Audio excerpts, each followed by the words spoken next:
You thought faith meant unshakable strength, that showing weakness meant you were failing Allah. But your trembling, it was just proof you were still human. You whispered Ya Rabbī not for blessings, but for permission to not be strong, to just exist in your fragility without apology. In sujud, you didn't pray for strength, you just stayed. Forehead on the ground, not in devotion, but in the exhaustion of pretending to be unbreakable. You carried weakness like a shameful secret. Every time your voice cracked, every moment you needed support felt like proof you were unworthy of Allah's love. You thought maybe Allah measured love by performance, that your fragility meant you were failing Him, that devotion meant no cracks, only polished strength. But what if your weakness was never meant to disqualify you? What if your fragility was exactly what made you worthy of His unconditional love? You thought faith meant unwavering courage, that showing fear meant you were failing Allah. But the pressure to be strong, it distanced you from the one who holds all hearts. You apologized for your tears, for your silence, for the ache in your chest when dhikr felt empty. You thought Allah wanted courage, not your fragile heart. You hid your fragility behind verses about patience, recited them fluently, but inside, you felt empty. Like a beautiful shell hiding a soul that was still learning. They said, just be brave. But bravery felt like a lie when your soul was screaming for support. You felt guilty for needing more than just courage. You stopped making dua for strength, not because you forgot Allah, but because you felt too unworthy to ask for courage when yours felt so fragile.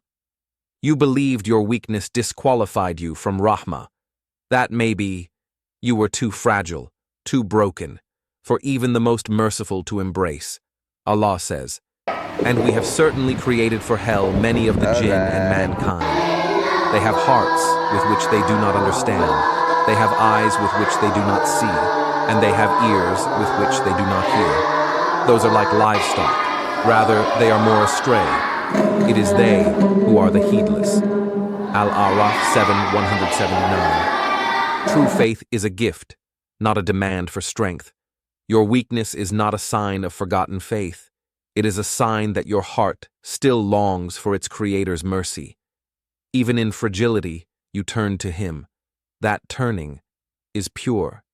Tadabbur is not about finding instant courage. It's about letting the Qur'an find the parts of you that ache for strength.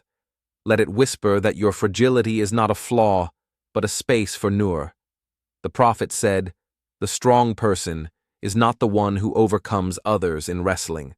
Rather, the strong person is the one who controls himself when angry." True strength is found not in never being weak, but in returning, again and again, with fragility and all. You don't need to earn His love first. Come as you are, fragile, tired, broken. The door of rahmah is not for the strong, it's for the one who still seeks, still tries, still believes in the possibility of love. Your heart's journey is not a test of courage, it is a path of trust, a path that only Allah can illuminate. Let yourself be seen, let yourself be fragile, let yourself be loved in the still trying. You don't have to be strong to be loved by Allah. He knows your journey, He knows your fragility, and He still calls you to love. Acceptance doesn't mean the weakness disappears. It means you no longer carry it as a burden. It means you can whisper Ya Rabbī and know you are already loved. Your sujud is not empty. Your silence is not void.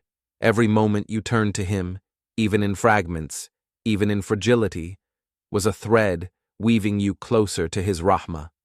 You are not too fragile. You are not too broken. You are exactly where His mercy was meant to find you, and that mercy starts with breath. Let go of the need to be strong. Let go of the fear of being fragile. Just breathe. Just be. Just trust that you are worthy of the love that was always meant for you.